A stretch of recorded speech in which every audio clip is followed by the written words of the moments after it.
क्या आप भी चाहते हैं कि आपका इंग्लिश बेहतर हो? अगर हाँ, तो ये लेक्चर सिर्फ आपके लिए है। आज हम प्रेजेंट परफेक्ट टेंस को पढ़ेंगे और ये समझेंगे कि आखिर हमें किसी घटना को बताने के लिए प्रेजेंट परफेक्ट टेंस का प्रयोग कब करना चाहिए, कैसे हम किसी सेंटेंस को पहचानेंगे कि वह प्रेजेंट परफेक्ट टेंस में है और कैसे उसे ट्रांसलेट करेंगे। इन सभी चीज़ों को आज हम सीखने वाले हैं। अगर आप अभी तक चैनल को सब्सक्राइब नहीं किए हैं तो प्लीज़ चैनल को सब्सक्राइब कीजिए, बेल आइकन को प्रेस कीजिए ताकि सभी लेक्चर्स का नोटिफिकेशन आपको मिलते रहे। चलिए शुरू करते हैं और बनते हैं इंग्लिश के थोड़े और expert.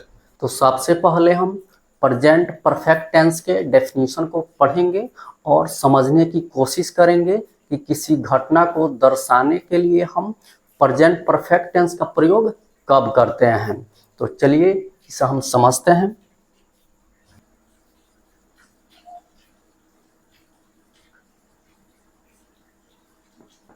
Definition: the present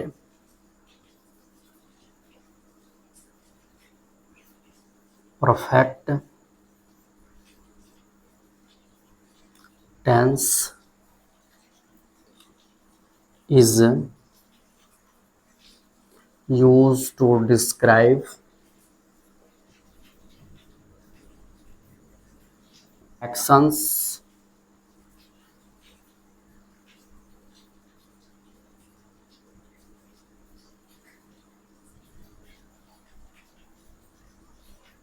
or situations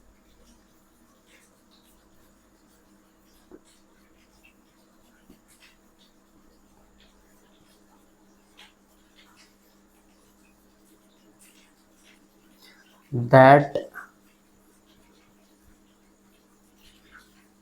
started in the past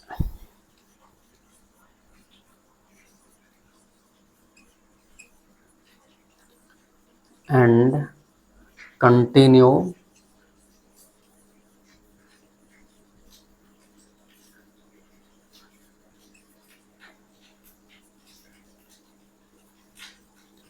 to the present.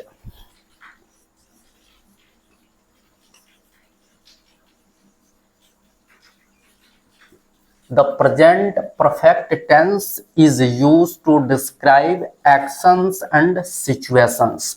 Present perfect tense का प्रयोग किया जाता है ऐसे घटनाओं और सिचुएशन को दर्शाने के लिए that started in the past and continue to the present, जो भूतकाल में शुरू हुए और वर्तमान काल में भी जारी है। ऐसे घटनाओं को दर्शाने के लिए हमें प्रेजेंट परफेक्ट टेंस का प्रयोग करना चाहिए। चलिए अब हम इसका पहचान पढ़ते हैं कि आखिर हम किसी सेंटेंस को कैसे आइडेंटिफाई करेंगे, पहचानेंगे कि वह प्रेजेंट परफेक्ट टेंस में है। तो उसके लिए हमें पहचान पढ़ना होगा।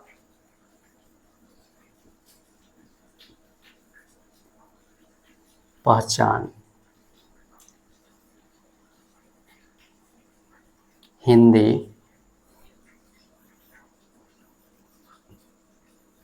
क्रिया के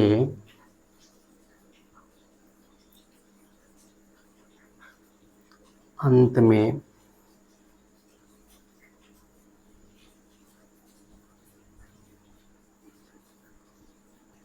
चुका है,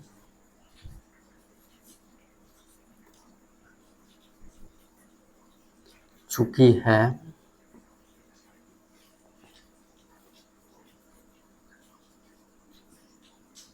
चुके हैं,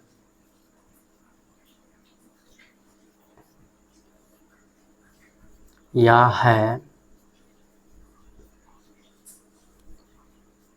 ई है,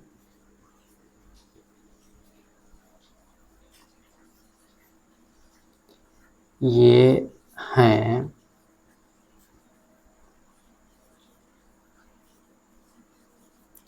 ई है, ए हैं, इत्यादि। यही पहचान है जिससे हम किसी प्रेजेंट परफेक्ट टेंस के सेंटेंस को पहचान पाएंगे। ठीक है, इससे हम एग्जाम्पल से समझते हैं।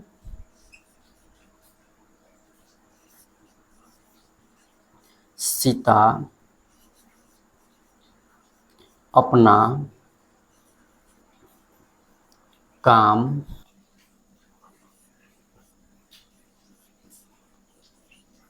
समाप्त कर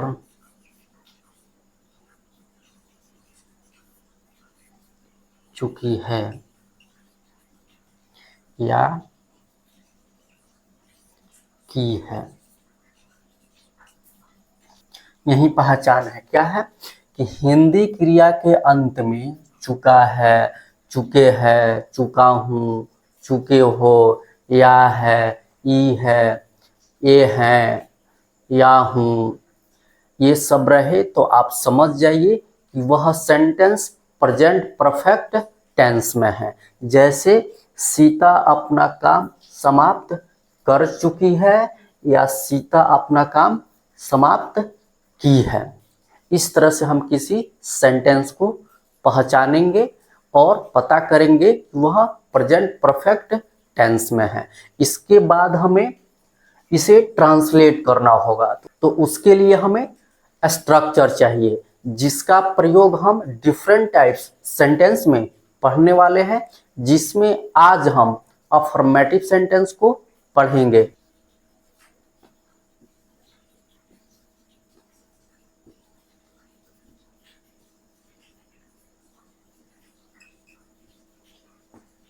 अफर्मेटिव सेंटेंस, सकारात्मक वाक्य। तो सबसे पहले हम समझ लें कि किसी सेंटेंस को हम अफर्मेटिव कब बोलते हैं। हम जो भी बोलते हैं वह एक स्टेटमेंट होता है। जिस स्टेटमेंट में हम किसी चीज को या किसी काम को एक्सेप्ट करते हैं वह अफर्मेटिव होता है। अब चलिए इसके हम स्ट्रक्चर को देखते हैं।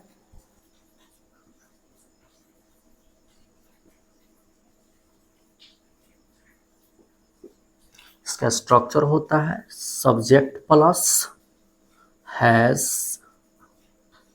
हैव प्लस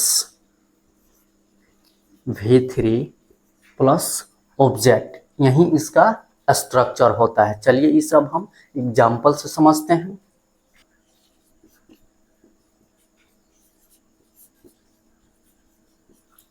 उसने मेरी कलम चुराई है। हमारे सामने कोई भी सेंटेंस है तो सबसे पहले उसे हमें आइडेंटिफाई करना चाहिए, पहचानना चाहिए। तो देखिए इस सेंटेंस में हिंदी क्रिया के अंत में आया है ई है। इससे पता चलता है कि ये सेंटेंस प्रेजेंट परफेक्ट टेंस में है। इसके जस्ट बाद हमें टाइप्स ऑफ सेंटेंस पता करना चाहिए। इसके लिए हमें सेंटेंस को अच्छे से रीड करना होगा। क्या है सेंटेंस? उसने मेरी कलम चुराई है। यहाँ पे स्वीकार किया गया है, एक्सेप्ट किया गया है कि उसने मेरी कलम चुराई है। इसका मतलब ये हुआ कि ये अफर्मेटिव सेंटेंस है। जैसे ये पता चले कि ये सेंटेंस अफर्मेटिव है, इसका जो भी स्ट्रक्चर होता है हमें याद आ जाना चाहिए। क्या है structure? Subject plus has, have plus V3 plus object. तो चलिए इसे हम ट्रांसलेट करते हैं। तो सबसे पहले हमें यहाँ पे सब्जेक्ट लिखना है। सब्जेक्ट क्या है यहाँ पे? उसने।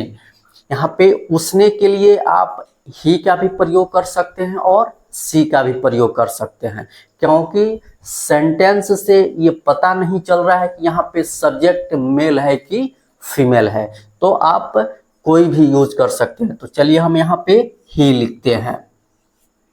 उसके बाद हैज या हैव, तो हम खुद से ना हैज का प्रयोग कर सकते हैं और ना ही हैव का प्रयोग कर सकते हैं। इसके लिए हमें सब्जेक्ट चाहिए। सब्जेक्ट ही बताता है कि यहाँ पे हैज का प्रयोग होगा कि हैव का प्रयोग होगा। यहाँ पे सब्जेक्ट क्या है?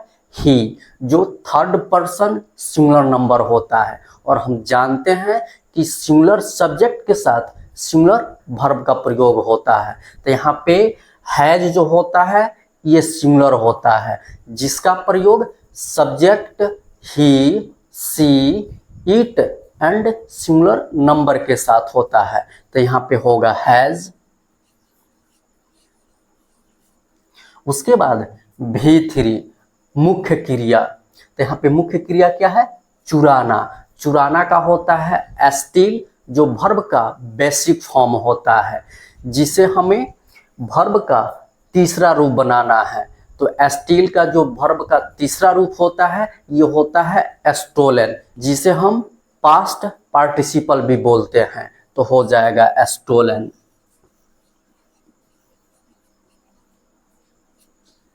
उसके बाद ऑब्जेक्ट, तो चुराना का प्रभाव कहाँ पड़ रहा है? मेरी कलम, तो मेरी कलम ही यहाँ पे क्या होगा?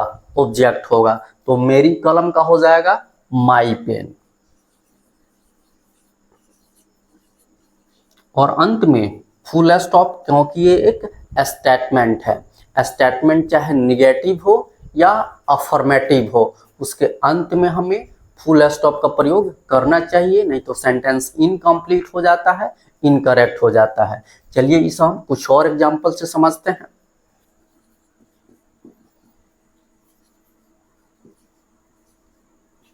आपने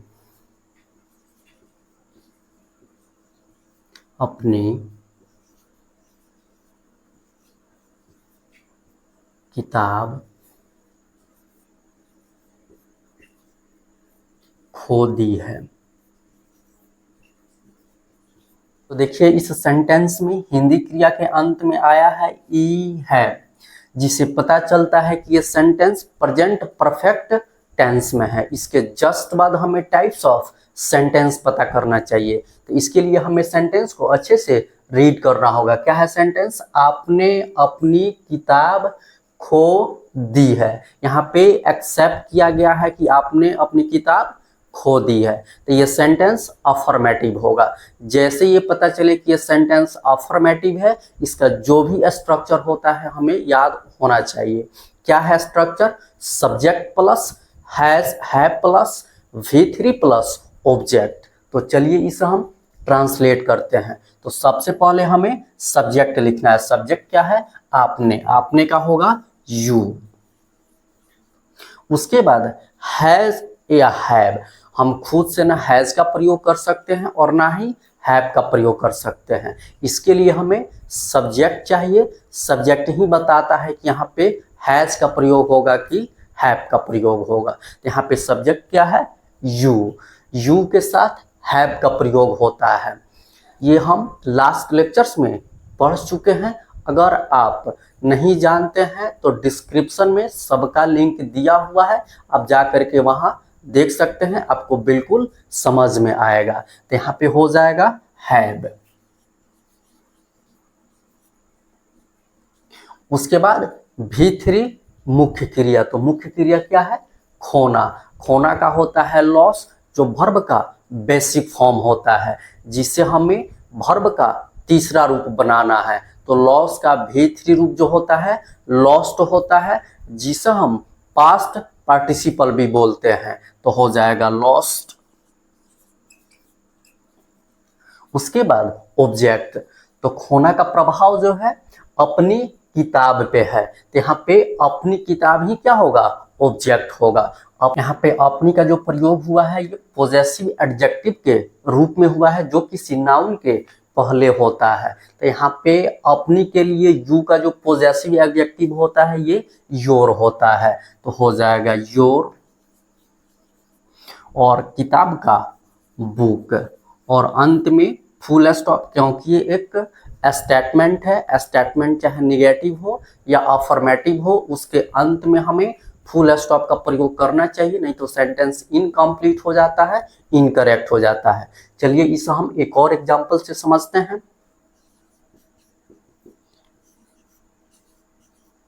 मैं अपना पाठ याद कर चुका हूं।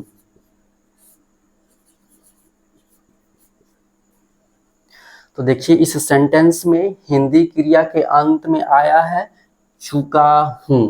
इससे पता चलता है कि ये सेंटेंस प्रेजेंट परफेक्ट टेंस में है। इसके जस्ट बाद हमें टाइप्स ऑफ सेंटेंस पता करना चाहिए। तो इसके लिए हमें सेंटेंस को अच्छे से रीड करना होगा। क्या है सेंटेंस? मैं अपना पाठ याद कर चुका हूं। यहाँ पे स्वीकार किया गया है कि मैं अपना पाठ याद कर चुका हूं। इसका मतलब ये हुआ कि ये सेंटेंस अफर्मेटिव है। जैसे ये पता चले कि ये सेंटेंस अफर्मेटिव है, इसका जो भी स्ट्रक्चर होता है हमें याद आ जाना चाहिए। क्या है structure? Subject plus has have plus V3 plus object. तो चलिए इसे हम ट्रांसलेट करते हैं। तो सबसे पहले हमें सब्जेक्ट लिखना है। सब्जेक्ट क्या है? मैं का होता है आई। उसके बाद हैज या हैव, तो हम खुद से ना यहाँ पे हैज का प्रयोग कर सकते हैं और ना ही हैव का प्रयोग कर सकते हैं। इसके लिए हमें सब्जेक्ट चाहिए। सब्जेक्ट ही बताता है कि यहाँ पे हैज का प्रयोग होगा कि हैव का प्रयोग होगा। सब्जेक्ट क्या है? आई। और हम लास्ट लेक्चर्स में ये पढ़ चुके हैं कि आई के साथ हैव का प्रयोग होता है। अगर आप नहीं जानते हैं तो डिस्क्रिप्शन में सबका लिंक दिया हुआ है, आप वहां से पढ़ सकते हैं, समझ सकते हैं। तो यहाँ पे होगा हैव। उसके बाद V3 मुख्य क्रिया। तो यहाँ पे मुख्य क्रिया क्या है? याद करना। याद करना का होता है रिमेंबर, जो वर्ब का बेसिक फॉर्म होता है। लेकिन यहाँ पे हमें वर्ब का तीसरा रूप बनाना है। तो रिमेंबर का तीसरा रूप रिमेंबर्ड होता है, जिसे हम पास्ट पार्टिसिपल भी बोलते हैं। तो हो जाएगा रिमेंबर्ड।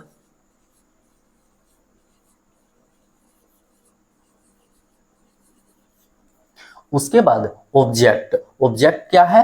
तो याद करना का प्रभाव कहाँ पड़ रहा है? अपना पाठ पे। यहाँ पे अपना का जो प्रयोग हुआ है ये पॉजेसिव एडजेक्टिव के रूप में हुआ है, जो किसी नाउन के पहले होता है। यहाँ पे अपना के लिए मैं का जो पॉजेसिव एडजेक्टिव होता है ये माई होता है। तो यहाँ पर हो जाएगा माई और पाठ का हो जाएगा लेसन।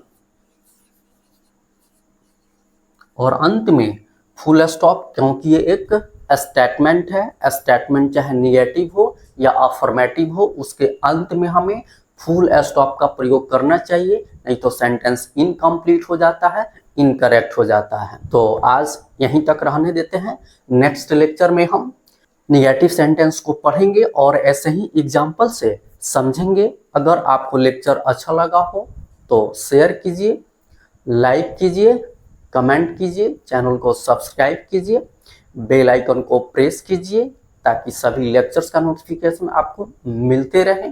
हमारे साथ बने रहने के लिए आप सभी को बहुत बहुत धन्यवाद। Okay, thanks.